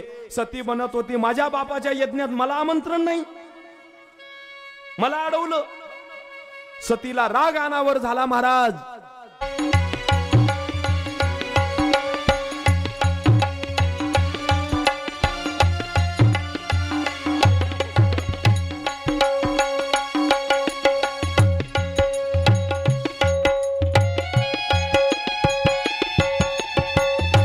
इथं समोर बसा तुम्ही, इथं बसा तुम्ही. दक्ष कुठं आहे? दक्ष प्रजापती कोण आहे? प्रजापतीची यज्ञ चालू असताना महाराज, आणि या यज्ञामध्ये सती माता, लेकर सारखं बाजू, ती सती माता आपल्या महादेवाचं म्हणणं न ऐकता सती माता निघाली महाराज. आणि ती सती माता सर्व नंदी सोबत, सर्व गणांसोबत येत होती. त्या ठिकाणी सती मातेला नंदीला अडवलं महाराज. समोर गेट समोर अडवलं, आतमध्ये प्रवेश होत देव नव्हते. सती विनंती करत होती, मला येऊ द्या, मला येऊ द्या, माझी विनंती आहे, मला येऊ द्या आतमध्ये, माझ्या बापाचा यज्ञ आहे. आणि त्यावेळेस ते द्वारपाळ त्याला जाऊ देत नव्हते. त्यावेळेस पाठीमागून नंदी आला. ते दोन नंदी आले, त्यांनी काट्या ढकलल्या, त्या द्वारपाळांना ढकललं, बाजूला सारलं, अंगावर गेले त्याच्या, आणि त्यांच्यासोबत भांडण करत होते. आणि भांडण करता करता महाराज सती आतमध्ये प्रवेश करत करत आली महाराज. आणि आतमध्ये सती प्रवेश करत येत असताना, हे शांत या रे गपचिप, आणि आतमध्ये प्रवेश करत असताना सती आली हो, पुढे आली, दक्ष प्रजापती पशी आली. दक्ष प्रजापतीला हात जोडले, हात विनंती करत होती. आणि विनंती करत असताना अरे दक्ष प्रजापती पाहत नव्हते तिच्याकडे. आणि दक्ष प्रजापती हात वऱ्या करून सांगत होते, का आलीस सती तू, का आलीस सती, सती का आलीस तू. उग्र स्वरूपामध्ये पाहत होते बाप, उग्र स्वरूपामध्ये सतीकडे पाहत होते. सती विनंती करत होती, सती माईकडे बघत होती. आणि बाजूला बघत असताना सगळे तिच्याकडे पाहत होते महाराज. पण कुणाची हिम्मत नव्हती सतीला का आलीस म्हणायचं. महाराज सती विनंती करायची, पाहायची. सती यज्ञाच्या भोवती फिरू लागली, फिरत होती यज्ञाच्या भोवती. सती बघू लागली, महाराजांना पाहू लागली, म्हणत होती, मला तर कोणीतरी बोला, मला यज्ञामध्ये कोणीतरी हे करा. महाराज सतीने सगळं पाहिलं, किंमत कोणी सतीला देत नव्हतं महाराज. सतीला किंमत दिली नाही महाराज. सतीला कळू लागलं, यज्ञासमोर सती उभा टाकली महाराज. सती यज्ञासमोर उभा टाकली, तिकडं तोंड करून उभा टाकायचं, कॅमेऱ्याकडे. इकडं महाग सरक, ये महाग ये, इकडं सरक, त्या बॉक्स कडे ये. हा, आणि सती पाहत होती महाराज. अरे माझ्या बाबांनी सांगितलं होतं, माझ्या स्वामींनी सांगितलं होतं, जाऊ नको तू, जाऊ नको. जर तू यज्ञात गेलीस, काही जर झालं तर काही सांगता येत नाही. महाराज यज्ञ चालू होता आणि त्या यज्ञामध्ये सतीला कोणीच किंमत सुद्धा दिली नाही महाराज. किंमत दिली नाही म्हणून महाराज दक्ष प्रजापती उठून उभा टाकला. दक्ष प्रजापती सतीला म्हणत होता, का आलीस तू, तुझं काय काम आहे, का आलीस असं म्हणल्याच्या नंतर सती गहीवरून म्हणत होती, हात जोडून विनंती करत होती, मी माझ्या यज्ञात आलेली आहे, माझ्या यज्ञात, बापाच्या यज्ञात. त्यावेळेस दक्ष प्रजापती राग राग पाहत होते तिच्याकडे. आणि दक्ष प्रजापतीने तिला सांगितलं, चालती हो माझ्या यज्ञातून, जा माझ्या यज्ञातून. असं म्हटल्याच्या नंतर महाराज सतीला राग आला हो. आणि सतीने काय केलं? दक्ष प्रजापती मागे सरका जरा. आणि सतीने आता ठरवलं, आता माझं जीवन जगण्यात अर्थ नाही. सतीने भगवान परमात्म्याची प्रार्थना केली, देवाला सांगितलं, देवा तुमच्या तरी मी तुमच्याकडे तर काय तोंड देऊन येऊ? तुम्ही मला जाऊ नका म्हटलात, आता मी कोण्या तोंडाने तुमच्याकडे येऊ म्हटली. आणि सतीने काय केलं महाराज? त्या यज्ञ कुंडामध्ये उभा टाकली सती आणि आपलं शरीर त्या यज्ञामध्ये महाराज स्थान करून टाकलं. बसायचं खाली. यज्ञामध्ये सती बसली. दक्ष प्रजापतीने तिकडं तोंड फिरवलं विरुद्ध दिशेला, इकडं विरुद्ध दिशेला माझ्याकडे. दक्ष प्रजापती पाहत नव्हता. महाराज अग्नीला विनंती केली आणि अग्नीला विनंती करून सतीने हात जोडून अग्नी झाला आणि अग्नीमध्ये सतीने आपला प्राण दिला. प्राण दिला महाराज. सतीने प्राण सोडून दिला. अग्नी चालू होता आणि पाहता पाहता इकडे महादेवाला कळालं महाराज. नंदी पळत गेला महादेवाकडे आणि महादेवाला कळता क्षणी महादेवाने काय केलं? जटा काढली. आपली जटा, केसाला हात लावायचा, जटा काढली एक आणि ती जटा खाली टाकली. आणि जटा खाली टाकली आणि महादेव तलवार द्या त्याच्या हातात, तलवार पुन्हा यायचं. आणि जटा टाकून वीरभद्राला आमंत्रण दिलं. राग राग वीरभद्र पळत येत होता. आणि वीरभद्र पळत येत असताना महाराज त्या वीरभद्राने पाहिलं, सती पडलेली बघितली. सगळेजण पाहत होते आणि दक्ष प्रजापतीला पाहिलं आणि दक्ष प्रजापतीने पाहिलं. दक्ष प्रजापतीने युद्ध केलं. त्याच्यासोबत युद्ध करा, जा जरा अंगावर गेल्यासारखं. पण काय पाहता महाराज? आणि त्या वीरभद्र जवळ आला महाराज. जवळ आला वीरभद्र जवळ या दक्ष प्रजापती पशी. आणि दक्ष प्रजापती पशी वीरभद्र आला आणि युद्ध चालू झालं दोघांचं. पण काय पाहता महाराज? वीरभद्र महादेवाचा अंश होता तो. आणि त्या वीरभद्राने दक्ष प्रजापतीच्या मानेवरती तलवार आणली आणि तलवार आणून दक्ष प्रजापती खाली पडला, धाडकन खाली झोपा. आणि दक्ष प्रजापतीचं मुंडकं हाणलं महाराज. उग असं करायचं आणि दक्ष प्रजापतीला असा मानावर ठेवायचं. आणि पडता क्षणी दक्ष प्रजापतीची मान हाणली महाराज असे. आणि मान हाणता क्षणी दक्ष प्रजापतीचं धड बाजूला पडलं. आणि बाजूला धड पडल्याच्या नंतर महाराज काय पाहता? हाल असा वीरभद्र दिसत होता. वीरभद्राकडे पाहून सर्व प्रजा दंग झाली. सर्व थरकाप सुटला. सर्वजण घाबरू लागले. आणि काय पाहता महाराज? सर्व हाहाकार माचला. सगळे थरथर कापू लागले.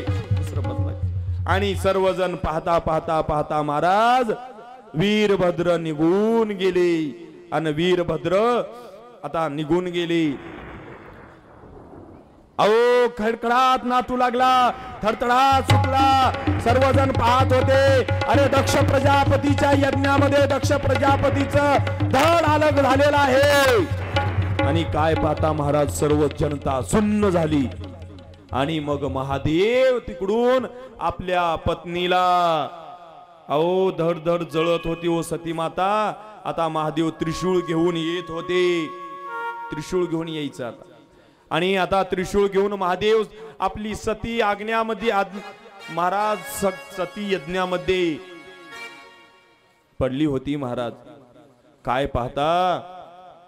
सतीला महादेव येत होते. महाराज आले. महादेव सर्व नंदीकार या ठिकाणी जय जयकार चालू होता. हर हर महादेव, हर हर महादेव, हर हर महादेव.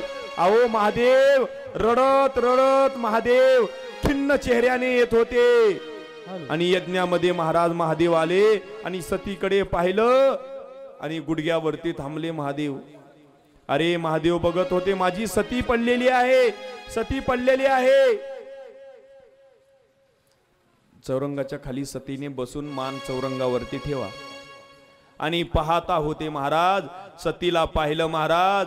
आणि सतीला पाहिलं तर काय सती पडलेली दिसली महादेवाला. हात महादेवाचा खाली घ्या. आणि महादेव डोक्यावरती सतीच्या अंगावरती हात ठेवलेला पाहिला महादेवाने. अंगावरती हात ठेवून बघत होते, सतीला पाहत होते. माझी सती पडलेली आहे, माझी सती पडलेली आहे, माझी सती. अहो माझा प्राण त्या ठिकाणी अग्नीमध्ये होरपळून गेलेला आहे असं पाहिलं महाराज. त्या अग्नीमध्ये महादेव बघत होता. अरे सर्व जनता पाहत होती. आणि तो महादेवाच्या डोळ्यातून अश्रू येत होते. मी सांगितलं होतं सती तुला जाऊ नको, अगं येऊ नको म्हटलं होतं. मला माहित होतं काहीतरी होणार आहे, काहीतरी होणार आहे. महाराज सर्वजण रडत होते. हो सती गेली, बापही बापाचंही मुंडकं आणलं. महादेव रडू लागला. आता करायचं काय? अहो पत्नी स्वतःची आत्महत्या तथा यज्ञामध्ये गेली ना महाराज. प्राण सोडून दिला अग्नीमध्ये सतीने. आणि प्राण सोडून दिल्यामुळे महादेव रडत होते महाराज. आणि पाहता पाहता काय महाराज, सर्वजण थैथया पाहू लागले. सतीचं सर्व शरीर भाजून गेलेलं पाहिलं महाराज. महादेव बघत होता. महादेवाला वाटत होतं मी सांगितलं होतं जाऊ नको सती, सती जाऊ नको. अरे बापाचं आमंत्रण नाही, तू कशाला चाललीस? बघ पाहिलं ना, झालं ना, काय माझ्या जीवनाला अर्थ राहिला? आता मी कुणा वाचून जगू सती, कुणा वाचून जगू? अरे माझा प्राण होतीस ना तू. मी तुला विनंती केली जाऊ नको सती, जाऊ नको. तू माझं ऐकलं नाही सती, तू माझं ऐकलं नाहीस. काय करायचं, काय करायचं म्हणून महाराज महादेवानी सतीला धरलं. आणि महादेव आपल्या सतीला घेऊन जात होते, हाताला धरून घेऊन जात. महाराज सतीला घेऊन महादेव गेले. हो सती पडली होती आणि सतीला उचलून तो देह घेऊन महादेव जात होते. सर्व सुन्न झाला, यज्ञ सुन्न झाला. काय करायचं, काय करायचं आता, काय करायचं? नंदी सगळेच निघून जाऊ लागले. काय करायचं आता? महादेवाच्या पाठीमागे जात होते. महाराज त्यावेळेस महादेवाला विनंती केली सर्व देवतांनी. दक्ष प्रजापती जरी क्रोधी असेल, अहंकारी असेल ना, तरी प्रजापती पडलेलेच होते. आणि महाराज काय पाहता, महादेवाला विनंती केली हो सर्वांनी, महादेवा या इकडे जरा 2 मिनिट. आणि महादेवाला विनंती करू लागले. आधी दक्ष प्रजापती तर पडलेला आहे, पण करायचं काय आता? दक्ष प्रजापती तर गेला, परंतु दक्षाशिवाय काही कार्य पूर्ण होत नव्हते बरं का. ब्रह्मदेवाचा पुत्र होता, दक्षाशिवाय काही कार्य होत नव्हते. आणि त्यावेळेस दक्ष प्रजापतीला आता करायचं काय, करायचं काय, उठवायचंय ना आता दक्ष प्रजापतीला. त्यावेळेस महादेव उभा होते, सर्व देव प्रार्थना करत होते तिकडे तोंड करून. आणि महादेवाला प्रार्थना करायचे, प्रार्थना करू लागले. देवा आता तुम्ही काहीतरी करा, दक्ष प्रजापतीला उठवा. त्यावेळेस महादेवांना सांगितलं दक्षिण दिशेला जा, उत्तर दिशेला जा. आणि उत्तर दिशेला गेल्याच्या नंतर तुम्हाला जो कोणी पहिला प्राणी भेटेल त्याचं तुम्ही मुंडकं कापून घेऊन या, त्याची मान घेऊन या. कारण याचं तर धड आलं गेलं होतं. आणि जायचं कुठं? त्यावेळेस नंदीला त्यांना पाठवलं महाराज. आणि नंदीला ते पाठवल्याच्या नंतर महाराज सुरुवातीला पाहिले तर सर्वात अगोदर एक हरिण बसलं होतं. ते हरिण, परंतु महादेवानं सांगितलं होतं, काय सांगितलं होतं? महादेवानं सांगितलं, ए तुम्ही बाजूला या, इकडे इकडं. महादेवाने सांगितलं असा प्राणी पाहिजे ज्याचं तोंड विरुद्ध दिशेला असलं पाहिजे. एक इकडं पाहिलेला आणि एक इकडं पाहिलेला असाच प्राणी घेऊन या, त्याचंच मस्तक घेऊन या. पहिल्या सुरू हरीण पाहिलं, त्याचं बिछडू दोघाच्या मानेवर मान टाकून ठेवून बसलेले त्यांना पाहिलं. त्यावेळी सांगितलं हे सुद्धा कामाचे नाही. पुढे गेले, एक सिंह बसला होता आणि सिंहन बसली होती, तिची पिल्ले पेत होती, ते सुद्धा कामाला आले नाहीत. पुढे गेले आणि पुढे गेल्याच्या नंतर एक हत्तीन बसली होती आणि तिचं पिलू हे हत्तीनीच्या पाठीमागे असं तोंड करून बसलं होतं. हत्तीनीचं तोंड पूर्वेकडे आणि पश्चिमेकडे त्याच्या पिल्ल्याचं तोंड. पाहिलं की हो, अरे म्हटले इथं कामाला येणार आहे. आणि त्यावेळेस त्या हत्तीच्या पिलाचं तोंड महाराज ते नीलमस्तक महादेवाच्या ते नंदीने ते मस्तक आणलं की हो, आणि मस्तक आणल्याच्या नंतर महादेवाच्या हातात दिलं. महादेवा माझ्याकडे पहा. त्यांचं त्रिशूळ द्या त्यांच्या हातात. आणि तुम्ही काय करायचं, असं उगा हात धरायचा आणि त्या दक्ष प्रजापतीच्या तोंडाला लावायचं, हात उगं धरून. आणि मग महादेवाने काय केलं, ते आणल्याला त्या हत्तीचं तोंड त्या दक्ष प्रजापतीच्या धडावरती लावलं. आणि धडावरती लावल्याच्या नंतर सर्वांनी गजर केला, हर हर हर महादेव नमः पार्वती पदे शिव हर हर हर. आणि दक्ष प्रजापती उभा टाकले, दक्ष प्रजापती जागे झाले आणि दक्ष प्रजापतीने महादेवाला हात जोडले. महादेवाच्या समोर हात जोडून महादेवाची स्तुती करायला लागले. ओम नमः शिवाय, हरि ओम नमः शिवाय, ओम नमः शिवाय, हरि ओम नमः शिवाय, ओम नमः शिवाय, हरि ओम नमः शिवाय, ओम नमः शिवाय, हरि ओम नमः शिवाय. ओम गुडघ्यावरती बसा. ओम नमः शिवाय, हरि ओम नमः शिवाय. महादेवाकडे बघायचं, ओम नमः शिवाय म्हणायचं.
आणि अशा पद्धतीने दक्ष प्रजापती उठले आणि दक्ष प्रजापती महादेवाची स्तुती करू लागले.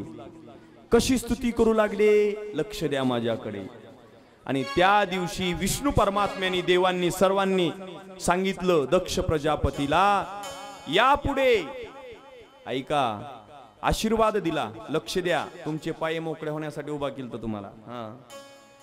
ऐका, लक्ष द्या, आता महत्वाचं चिंतन आहे. त्यावेळेस दक्ष प्रजापतीनं सर्वांनी आशीर्वाद दिला. आता दक्ष प्रजापतीला मुंडकं जे बसवलं होतं का, बोकडाचं मुंडकं बसवलं होतं, बोकडाचं होतं. ते बोकडाचं मुंडकं आणलं आणि त्या बोकडाच्या मुंडक्याने काय झालं महाराज, ते मुंडकं तर आणलं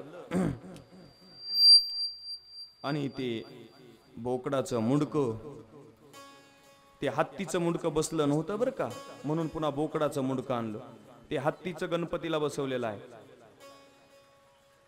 आणि ते बोकडाचं मुंडकं आणल्याच्या नंतर महाराज ते बोकडाचं मुंडकं बसवलं आणि बोकडाचं मुंडकं बसवल्याच्या नंतर मग ते दक्ष प्रजापती स्तुती करू लागली. आणि स्तुती करताना त्यावेळेस देवांनी सांगितलं, विष्णू परमात्म्याने सांगितलं, महाराज माझ्याकडे लक्ष द्या, विष्णू परमात्म्याने सांगितलं महादेवाचं दर्शन जर घ्यायचं असेल मंदिरात जाऊन तर अगोदर असं करायचं. म्हणजे कसं करायचं? असं करायचं म्हणले. असं केल्याच्या नंतरच महादेवाला दर्शन प्राप्त होईल बरं का. म्हणून महादेवाच्या मंदिरात गेलं की अगोदर असं करायचं.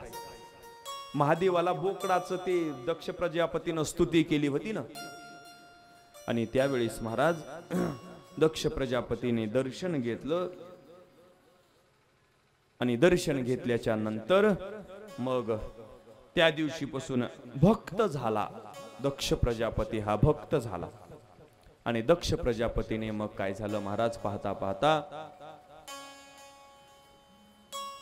दक्ष प्रजापतीने त्या दिवशीपासून ठरवलं की आजपासून माझ्या जीवनामधला अहंकार नष्ट झाला, माझ्या अंतकरणात असलेला द्वेष नष्ट झाला. आणि तो द्वेष तिथून पुढे दक्ष प्रजापतीने आयुष्यभर जीवनामध्ये टिकून ठेवला बरं का महाराज. आणि ते दक्ष प्रजापती स्तुती करू लागले भगवान शंकर परमात्म्याची. आणि त्यावेळेस महाराज महादेव हा निघून गेले. आणि महादेवाने काय केलं, सतीला घेऊन गेले. आणि सतीला घेऊन गेल्याच्या नंतर महाराज महादेव खिन्न झाले. महादेव खूप खिन्न झाले. माझी पत्नी यज्ञाहुतीमध्ये तिने आपला देह समर्पित केला म्हणून महादेवाने घेऊन जात असताना आता सतीला कुठं घेऊन जाणार, म्हणून भगवान विष्णू परमात्म्याने त्या सतीला काय केलं महाराज, त्याचे पिंड तयार केले.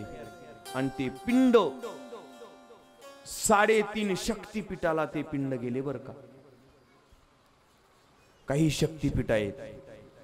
किती शक्तिपीठ आहेत?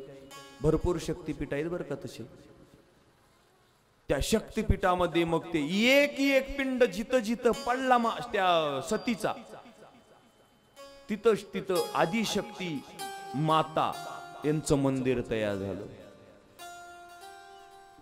कोल्हापूरला शक्तिपीठ आहे, चंद्रपूरला शक्तिपीठ आहे, सप्तशृंगी हे शक्तिपीठ आहे, चंद्रपूरला एक शक्तिपीठ आहे.